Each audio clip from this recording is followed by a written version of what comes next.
you moved to China, do you have anything in mind, like specifically, like I wanted to do this by, I don't know, 3 months or 6 months or a year, or I don't know, you had a goal in mind, or it was just, I just want to go? Not so much goal-based, it was more so Mm, not really feeling aligned with where I was in mm, life and the trajectory that my life was on. mm, And knowing that if I went somewhere else, it would be either a really great experience or it could be a really horrible experience. Quite honestly, I yes. didn't know what that experience was going to look like, but I knew it was going to be different.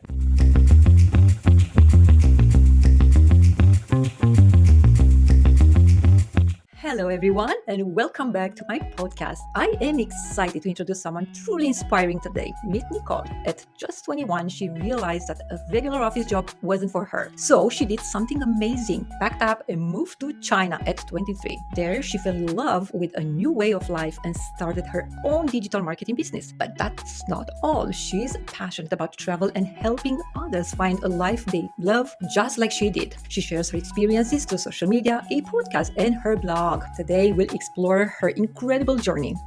Nicole, welcome, and thank you so much for being with us today.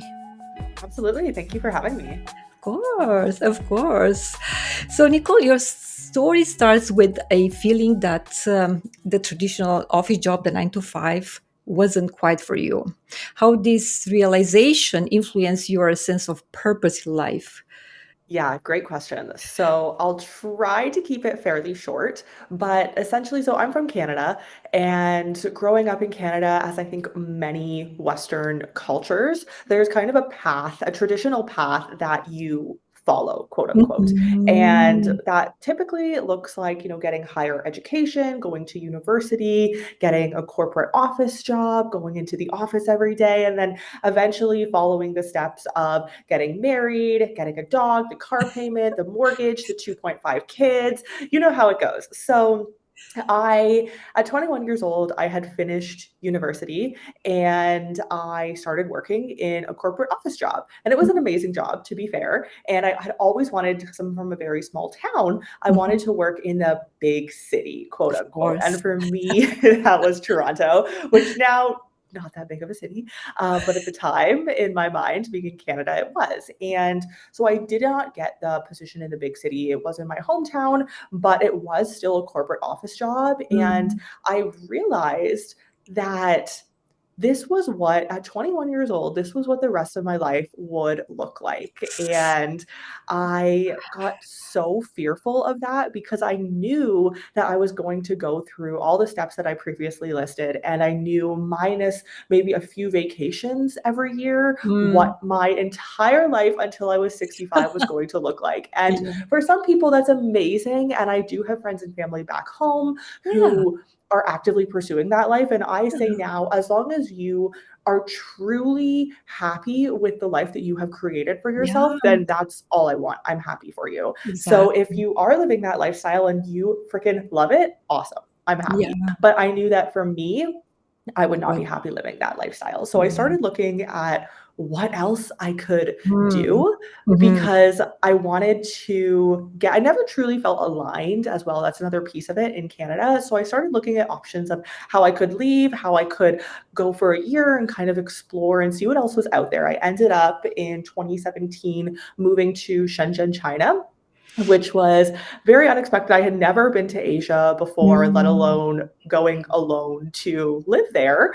And my plan at the time was to travel to different countries every year in Asia, in Europe, and just see what I liked. But I ended up falling in love with China, with Mm. Shenzhen, and I stayed there for 4 years. Okay. So then the pandemic happened, and that was during Mm. Chinese New Year.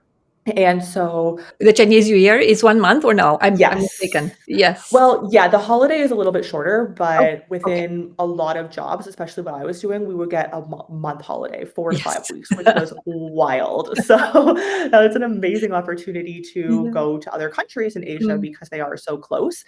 So I Mm. was out of the country of China when COVID got really bad in China. Mm. And of course, we all know what COVID was now, but at the time, it's only Yeah. happening in China. I had no idea what was going to happen and that it was going to Scary. be a Yeah. multiple year global pandemic. Mm. So I saw COVID getting bad in China, getting bad in a few of the countries in Asia. And so I was like, you know what? I'm just going to fly to Canada and then I'll go back to China when things are a little bit better. Mhm. Not thinking about the long term of what that might look like. Yeah. So I ended up unfortunately getting stuck in Canada, which was the last place I wanted to be, in my Oh, parents' house, because I have nothing in Canada. I had and I still have nothing in Canada. So yeah. I'm stuck in my parents' house. I was there for 10 months before there was a very small window for me to go back to Mm. China. Mm. And now reflecting back on it, I'm very grateful for that period of time. That's good. But in the moment, I was like, oh my gosh, this is the Yeah. last place I want to be. But yeah, I ended up really figuring out what I wanted, again, refiguring out what I wanted in my Mhm. life and realizing that I was essentially doing the same thing I was doing in Canada, but I was just Mhm. doing it in China. I was going to a 9 to 5 job. I was kind of living the same life I would have in Canada. And I was Mhm. like, this is why I left. Why am I Exactly. Yeah. settling for the same thing in China? Yeah. So I and that's why I'm very grateful for that time period to really reflect, because I Mhm. think if I hadn't have had that, I wouldn't have had the opportunity to reflect Mhm. on that. So I ended up figuring out that, you know what, I can start a business in an area that I'm passionate about and not have to work for someone else in a job that was Yeah. so soul sucking. And so I figured out what I was passionate about. That was 3 years ago. So of course things have pivoted, which I love. Yeah. But I started working and building something for myself in the online space, ended up moving back to China at the end of 2020, but this time going back, Mhm. knowing that would be a short period of time to kind of finish out my time there. And then I would be leaving to go to another country, to travel, Mhm. to do what I truly wanted and what was aligned with me. And so that was about 3 years ago. Okay. And since then, my partner and I we met in China right before I was about to leave, actually. And we have now been traveling for quite a few years, living a very nomadic lifestyle. I live out of a suitcase, which I've always been a minimalist. So I really like that, although there are definite challenges. Yes. But overall, I like that. And I've left Canada as a resident, gotten residency elsewhere, established my Oh, business, pay taxes elsewhere. So really kind interesting. of Yeah. renounced um, Yeah. living Wait, in a it was a Western big country. decision, though. I mean, it's a big decision, It is a big right? decision. Yes. It absolutely Wow. was, and I think for me, it was, made a little bit easier because I was already a non-resident living in China, Yeah. so I could just kind of carry that over, but, there were benefits, I would say. We could Yeah. dive into this more, but the Mm. healthcare in Canada is free. It is a long wait, so that's kind of Mhm. where I'm like, "Is it I really free? Because know. you're paying with your time." You live in Canada. Yeah. But, yeah, there were definite things that I had to think about getting rid of that, but living what I like to call a global citizen life, I know, because I've traveled to so many countries, that there are such better opportunities for me, cost of Mm. living, ways of life, than what I ever had in Canada. And this really comes back to when I said I never truly felt aligned in Canada. So why would I Um, want to stay in a place where it doesn't align with me? So many pieces to the puzzle, but that's a little yeah. bit of a background of my story and how I got to where I am today.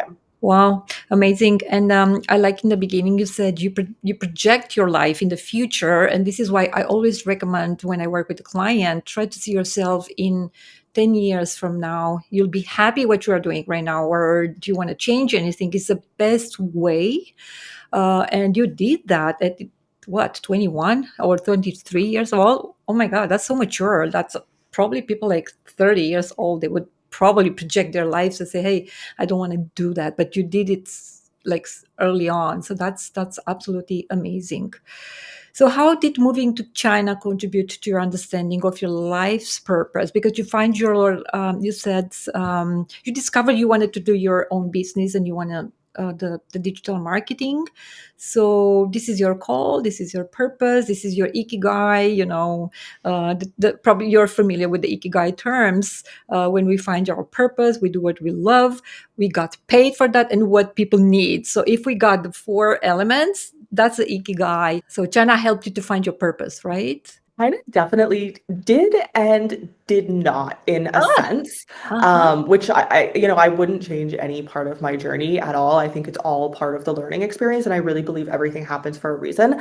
But it did because it made me realize that there are and I think it's very easy to fall into whatever your home country is. If you Mm, were born there, raised there, you went through the education system there, kind of mhm, all of the things until you're 18 years old, it's very easy to think, okay, this is the only country for me, and I have to, have all my bank accounts here and have my investments here, and I have to live my life here and get a home mm. here. And it's very easy to fall into that trap. But moving Yeah. from Canada to China really made me realize that for me, it was Canada was my home country, Mhm, was not the be all end all. There was so much more out there. And now living a nomadic lifestyle where usually every 2 to 3 months we're in a different country, oh, not wow. just city but country, I really realized that there is so much more and that so many other countries can offer me almost, not almost, actually, in my case, every aspect of life and business as well, so much better than what Mm, I had in Canada. So moving to China, definitely that was a realization. And that took time. It wasn't like I moved there and 6 months in, I realized I was mhm. living there for 4 years. So it definitely took some time. Yeah. Um, but yeah, I would really recommend, if anybody is kind of thinking about. Maybe it's not for everybody, but at least try it on, see if it fits, if what else is out there. So let's talk a little bit about the goals, because when you left you had some probably goals, right, in your mind, or no? Like leaving from Canada to China? Yeah, but when you move to China, do you have anything in mind, like specifically, like I wanted to do this by, I don't know, 3 months or 6 months or a year, or I don't know, you had a goal in mind, or it was just, I just want to go and see what happens? Yeah, it was honestly, I would say now I definitely have more goals, but at the time it was not so much goal-based, it was more so Mm, not really feeling aligned with where I was in mm, life and the trajectory that my life was on, mm, and mm. knowing that if I went somewhere else, it would be either a really great experience or it could be a really horrible experience, quite honestly. Like, I Yes. didn't know what that experience was going to look like, but I knew it was going to be different, and Mhm, that's a starting point. And for me, you have to start somewhere to get somewhere. Whether it's good or bad doesn't really, the outcome doesn't matter, but I have to take whatever that first action step is. And mhm, for me, the mentality that I had going into it was, even if it's horrible, the worst that can happen, the absolute worst is I will come back to Canada, I'll regroup, and I can go somewhere else. And mhm. it's like, is that really a horrible outcome?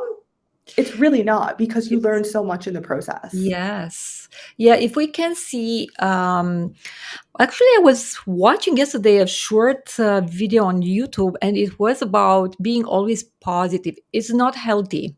We need to have the negativity, or we have to fail, because otherwise we can't learn, we cannot grow.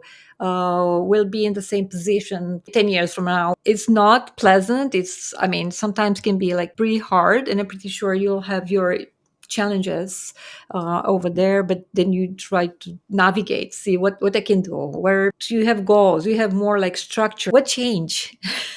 Yeah, great question. So I think your first question surrounding that was, when I moved to China, I didn't really have goals. It was just I knew what the outcome of my life, what I wanted that to look like. Now that looks very different.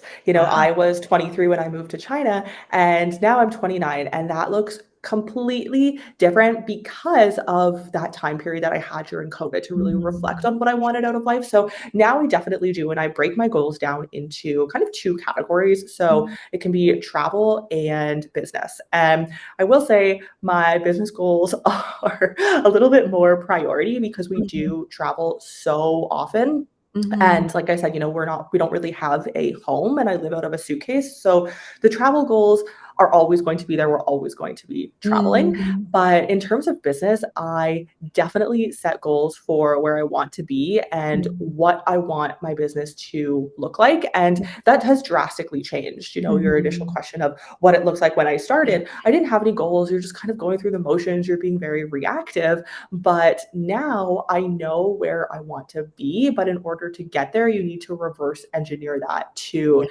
figure out what your goals are. So, absolutely. Now I do. 7 years ago, maybe not, but a lot of things have changed since then. Oh, wow. Now, because you travel so much, how about your habits? Because we are human beings, we have our habits, good and bad. But yeah, we do.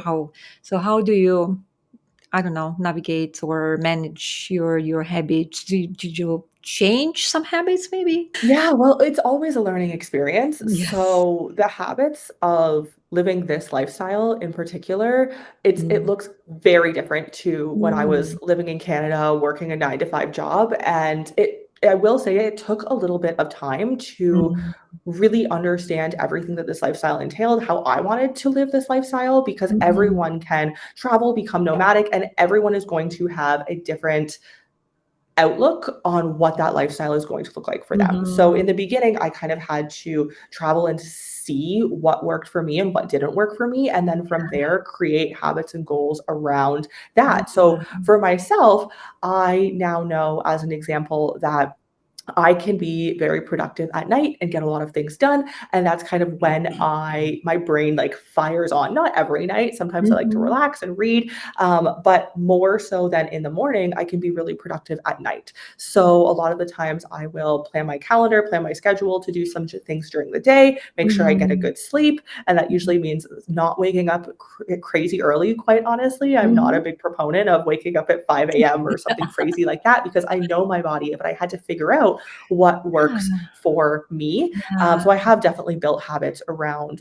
what it looks like to live a traveling lifestyle, but the habits look different for everybody. Yeah, and probably they evolve during the time, right?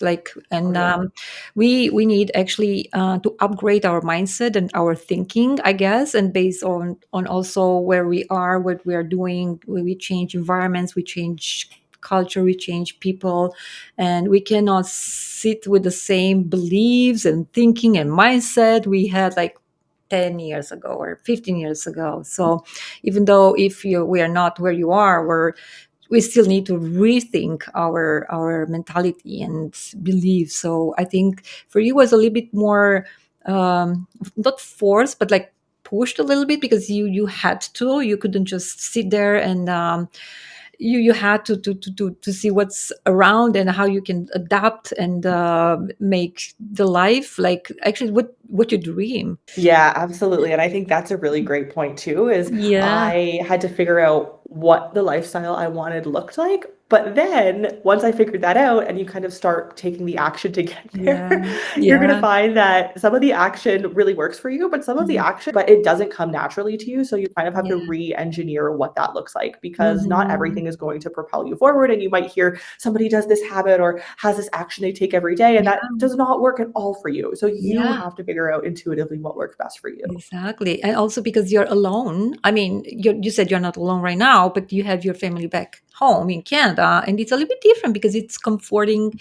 even though if you don't ask for help, even though you know your family is there. If you need them, they are there. And but it's different story. You are like so far, you are by yourself, so you have to take your own decisions, sometimes small decisions, that big decisions, but it's really you taking the decisions. Right. Yeah, that's a great point, and I will say, I think if you want to live this lifestyle, you really have to know what you want and be able to take action on that. If you are a Yeah. very indecisive person, well, sometimes that can be a little bit difficult, because in business and in travel, there's so many Mm, decisions that you have to make, and sometimes you don't have all the time in the world to make those decisions, and then you don't have your family mm, or friends to back you up or to ask questions. So I do agree that that's completely relevant in yeah. this lifestyle.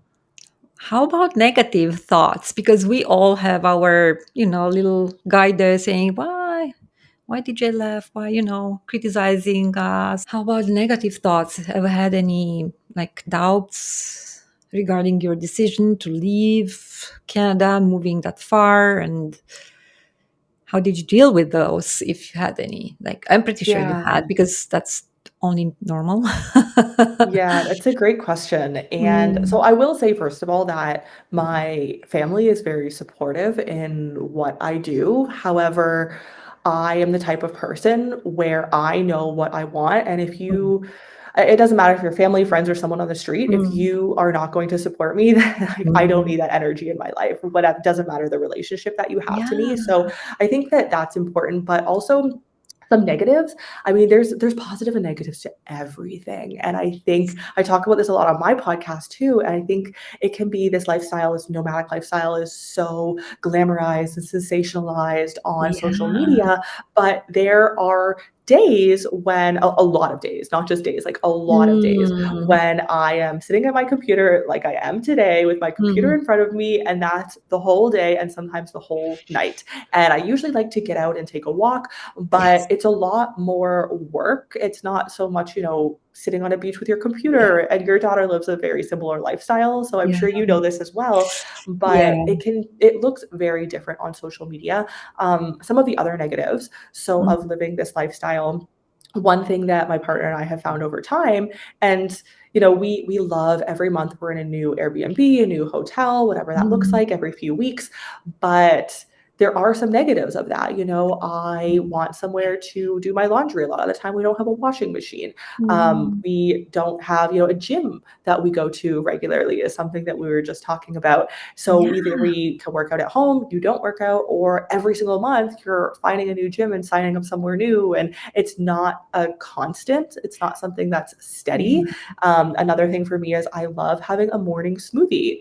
I don't Mm, think I've had one in 2 months because I haven't had a blender, and I'm mm. not about to carry a blender in my suitcase. So it's really kind of figuring out those. I will say they're pretty small things, to be fair, but they can Yeah. become big things if you don't Mm, love the lifestyle quite so much. yeah. Because you'll be back to that thinking. You'll say, yeah, see, and you adds up, or you like pile up. If this is missing, this is missing, this is missing, that then you don't see the beauty you're looking for.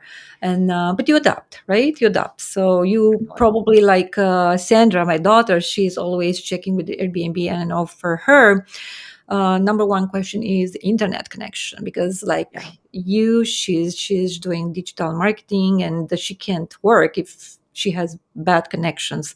And then she's asking questions like probably you ask about, like, you know laundry room, or how can I, go to the gym, how far is the gym. So probably you have a list already, right? You created a list with what Oh you're yeah. looking I for. have a mental list. It's all in Oh, your here mental because we list. do it a lot. Yeah. Moving to a different country and culture like China must have had its challenges. I'm pretty sure. How did you set boundaries for yourself? I'm talking about yourself, and how did this shape your mindset?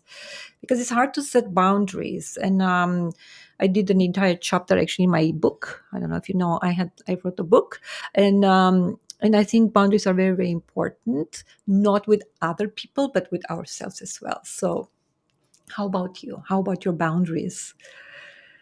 Yeah, that's a great question. I will say, so my boundaries when I was in China versus now living this lifestyle look very, very different. But when I first moved to China, I realized that what I was doing was, pretty unconventional. Mhm. And I needed to, first of all, take some time for me a lot of the time, Mm. because it can be when you're in a new culture, you're somewhere new, there's so much to experience. Absolutely. There's the food, there's meeting new people, there's friends, there's community, there's the work-life balance. Like there's Mm. everything, literally everything is new coming at you. Yeah. And so I realized pretty quickly that I needed to have a boundary with myself, in the sense that even though I wanted to be socializing and learning new things and trying new food and doing this and that, it's so easy Mm. to get burnt out from that. And so I Mm. needed to relax, take some time for me. And the same can be true of my business as Mm. well. Yeah. But you asked specifically about China and what that looked like. So Yeah. I realized that in order to have a sustainable life there, and not just one that is very easy to get burnt out, and then it's like, okay, I'm Mhm. done. And a lot of people will go home after 1 year, and that's Yes. pretty Yeah. common. Yeah. But I wanted to make it something sustainable because I knew Mhm. going this is what I always kind of say, which is a little bit funny, but going back home after 1 year for me is what failure would have looked like, Oh, because wow. I knew that I wanted to create a different lifestyle for myself, and I didn't just want it to be 1 year cool experience and then we're Mhm. done and we go back to Yeah. the 9 to 5 corporate life. I didn't want that, and a lot of people did, which is totally fine, but for Mhm. me, I wanted to really build a lifestyle out of it, which I have now, and it's Yeah. been 6 years since I moved to Yeah. China for the first time, and so it takes time, but I had to have those boundaries with myself. Yeah, but it was out of your control. So sometimes we cannot control the outside world. So we have to have like Yeah. to learn what we can we learn from the situation, and it's different when you in your mind is I'm here for 1 year versus you want to make it like more permanent because it's so like natural for like human beings. Oh, this is only a transition. I don't. Yes, Yeah. we approach different the lives, the everything. But when you want to create a life there, it's different. You want to be part of the community and you want to learn about their culture, understanding their culture. And by the way, do you have any friends now? Like a new, I'm talking like a new friends. Yeah, so I was in China. I was living there for 4 years, and I had so many amazing friends throughout that time. Right now, I only have 2 of my good friends are still there. A lot of them moved home or moved to a different country. Mhm. So I have 2 who are there now, which is great because we'll probably go back next year. So hopefully I can see them. And then I have some Chinese friends as well.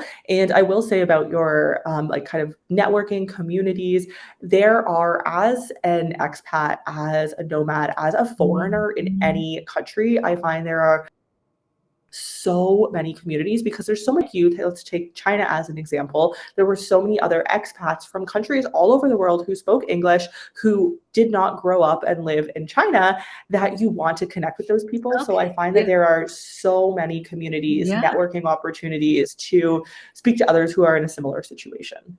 Your digital marketing business serves to clients like pretty much everywhere, right? Worldwide. How do you ensure consistent performance and confidence in delivering results to such diverse clientele? Another question is you have clients mostly from North America or everywhere? So most of my clients are in North America, but Okay. we really can service any English speaking client, is what I say. So that covers many, many countries in the globe, but typically a few major countries that speak English. Mhm. Um, but so yeah, consistency. Great question. Now, I have a Yeah. team behind me who helps with the different areas within the business. So for Mhm. me, from the very beginning, it's about being very clear about what is needed and what is required, and Mhm. then having good SOPs, standard operating procedures, basically just having it documented somewhere, the way to go about approaching any Mhm. new task or situation, whatever it may look like, so that everything is there. And then it frees up my time as well because I don't have to be repeating things over and over, or when a new teammate comes on, or when something Mhm. is forgotten, which is Yeah. very common and totally normal thing. So I think for me, it's really about having the proper systems in place from the very beginning, which Mhm. didn't was not something by any means that I started business and I was like, I need systems. It's something that comes Mhm. with time. And the longer that you are doing something that you Mhm. enjoy, longer that you're in business, whatever that business may look like, you will come to realize the gaps and then how you can fill those gaps. And Mhm. then, as you keep growing and scaling, of course, there are more and more gaps. But yeah, it's I like back end, I like tech, I like learning new software and systems. So for me, it was a very fun process, but I know that's Mhm. definitely not the case with everybody. Oh yeah, yeah, no, for sure. And delivering the same quality can be a challenge, especially the time zone. And which leads me to my next question, because you interact with culture, new people. How you keep your authenticity, the you, did it change or you're the same person? What I do most of the client facing, which I enjoy. So that's kind of the way that I've set it up. I know that you can set up agencies in many different ways, but I like to be client facing. And then I have a team behind me who does the non client facing work, which there is a Mhm. lot to. sides of things. But that's just kind of how I like to set it up. And then one other thing I wanted to know was managing expectations of clients is very important from the very Yes. beginning. You want to Yes. make sure Yeah. that you and the client are on the same page. So when you mentioned time zones, for example, Hmm. for me, I have made time zones a non-issue because I don't work based on time zones. I work based on the deliverable is due within 48 hours or within 2 weeks or, a response within 12 hours, kind of Okay. managing those expectations of clients. Yeah. So for me, and there are so many different ways to work Of as a course. nomad especially, and I Yeah. know a friend of mine who has an agency and he does work on time zones. So he was in Eastern Europe recently and he was like, "Oh my gosh, like I'm staying up all night." And I'm like, "That's crazy. I could not do that," but because I Yeah. structured it a different way. So it really just depends on what works. And again, this comes back to intuitively what works best for you and then building something out of that. And I'm very blessed that I've been able to grow something that I Mhm. enjoy. And so I can set the boundaries that work for me. I want to approach the term lifestyle design because this is on your website, and we can actually go on your website. For those unfamiliar, could you define what it means to you? How do you believe confidence plays a role in one's ability to design their ideal lifestyle? I'm actually so surprised it hasn't come up before this conversation. Quite honestly, it usually comes up within the first like 5 minutes. But yeah, so right here, intentional lifestyle design. It's kind of Okay. everywhere throughout the website. This is my website if you want to. It's probably somewhere in here too. If Yeah. you want to go and check it out. I do have a blog. I love chatting about nomad, finance, kind of how those two intersect. But essentially, so for me, lifestyle design is when you create a life that truly lights you up. And there's intentional living, aligned lifestyle, redesigning your lifestyle. There's many different terms to describe this, Hmm. but for me what it means is essentially when you figure out, and there's for me, when you first of all figure out what you want out of life. So for me, I figured out that I did not want that traditional 9 to 5 job. That route was not what I wanted. So that's kind of the first step, is figuring out what you want. The second step is taking the action, which Hmm. can be a lot more difficult. And for me, that action looked like moving to China.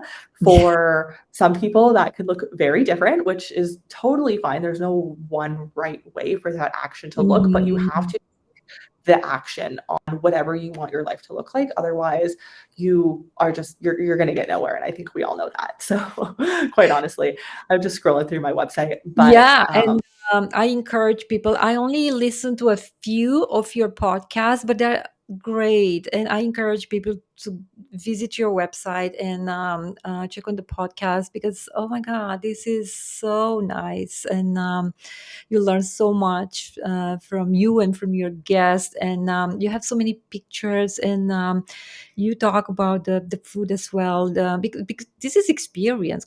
If you visit so many places, I only can imagine, because you are probably trying. I don't imagine you eat like anyway like burgers or like pizzas, or like you probably want to try um their food, the traditional food from each country, right? of course. Yeah. On that note, I will say, sometimes I do just want something quick and easy. And so what I know is quick and easy, but absolutely we love to try whatever the local food is. I don't eat meat, so sometimes that looks a little bit different for me Ah, because a oh, lot of countries, their main dish is focused around meat, but there's always some substitute or something else. So we definitely like to mm, try the local food, but then sometimes it's easier when you're just at home or ordering something quickly on the go mm, to order something that you know you're gonna like, because sometimes that can go south yeah. quickly. Did you find it's a little bit easier to stay healthier in the place you go comparing to Canada? Because we have our challenges, right? I mean, sugar is in each food we eat. Really, it's if you check even the salt, you find sugar in salt. I know it's crazy, but it's true. So, did you find a little bit easier to stay healthy in those places? Yeah, that's a good question. I think it really depends on your diet, I'm going to say, Mhm. and I have found, so I think it's amazing in I won't spoil where I am, but I am somewhere in South America. And when I was in Mexico not long ago as well, they have a black label on all of their products. And it will say if there's excess sodium, salt, calories, Mm. fat, trans fat, like anything where there's excess, they legally have to put it on. It's not even a sticker, like it's embedded on the package. Oh, wow. And we don't have that in Canada. At least I haven't lived Mm. there in 6 years. As far as I know, we haven't had that, and I don't think Mm. America does either. And so I found it really interesting because you can actively see if there are four huge black hexagons on the front of the bag of chips that you're buying. Mhm. Like, you think about what you are buying a lot Yeah, more than we do in Canada and America. So that was really interesting for me. yeah. Um, I do think probably some of the fruits and vegetables that you get are a little bit healthier without some of the pesticides that we maybe have, Mm. but I have never tested them, so I can't say Mhm. for sure. Okay. But yeah, it definitely is a different health scene. But then, comes the challenges of living this lifestyle and traveling so often Yeah. and going to a gym. So there's kind of that aspect of things as well. Mhm. Reflecting back on your 21-year-old self, feeling confined in an office job to now living a life full of passion, how would you summarize the transformation in terms of building and harnessing confidence? I would say that looking back on it, I am surprised, I guess, that I had so much confidence and that I was not as fearful as I think probably a lot of other people in my life were. And it's very easy, I think, looking from the outside and in someone else's life to be like, oh my gosh, it's so scary to moving to China. But if you are actively and you are the one making that decision, it's something that you're excited about. And so I think that I had the confidence in that, but I also just had the confidence in wanting to create, for me, a better life, and that a Mm. better life looks different for everybody. But for me, I knew that there was so much out there in the world. And if I didn't take this action, then I would be stuck in a life that I wasn't really fulfilled in for the rest of my life. For the rest of my life. Like, I how wild is know, that? I So know. I think, yeah, confidence, like it's Yeah. such a topic because I know so many people who will message me on social or email me or whatever that looks like, reach out somehow, and they're like, "Oh, I wish I could have this life you have." And I think for me, Mhm. I wish is one of those things where it's like, if you wish, you can make it happen. If you want it Same. bad enough, you Yeah. can make it happen, but you just don't want it bad enough. Yeah, and nobody says you have to move there like for 10 years. You can just go there, see what you like, what you don't like, and make a decision after. And it's not. I think this is one of the problems with people because they think everything like it's permanent, permanent, permanent. But no, Yeah. it's not. That's the beauty. You can try things and then decide after, and you only need the courage. I agree, and then the confidence will come after. You have the courage. Nicole, thank you so much for sharing your journey with us today. Your story is absolutely inspiring and offers so many valuable insights on finding one's passion and building confidence along the way. I'm sure our listeners will find a lot to relate to and learn from. But before we wrap up, is there any final piece of advice or a message you'd like to leave with everyone? I think I would really touch back on, and I really appreciate you bringing it up, the lifestyle design, to just Mm, critically think. I think in our society, and really in many societies around the world, we don't think about and be selfish and think about what we want enough and what our ideal lifestyle design, or whatever you want to call it, what that looks like. So yeah. think about what your ideal life looks like. If you're living it, amazing. I can tell you I am living it now, but if I hadn't have taken the action, I wouldn't have been. And then, once you've thought about it, kind of what does that action look like? So I encourage people to critically think about that for themselves. Nicole, best of luck with all your future adventures, both in business and exploring the world. And thank you so much for your time because I know you're very busy and I really appreciate your taking the time to be here today with us. Absolutely. Thank you.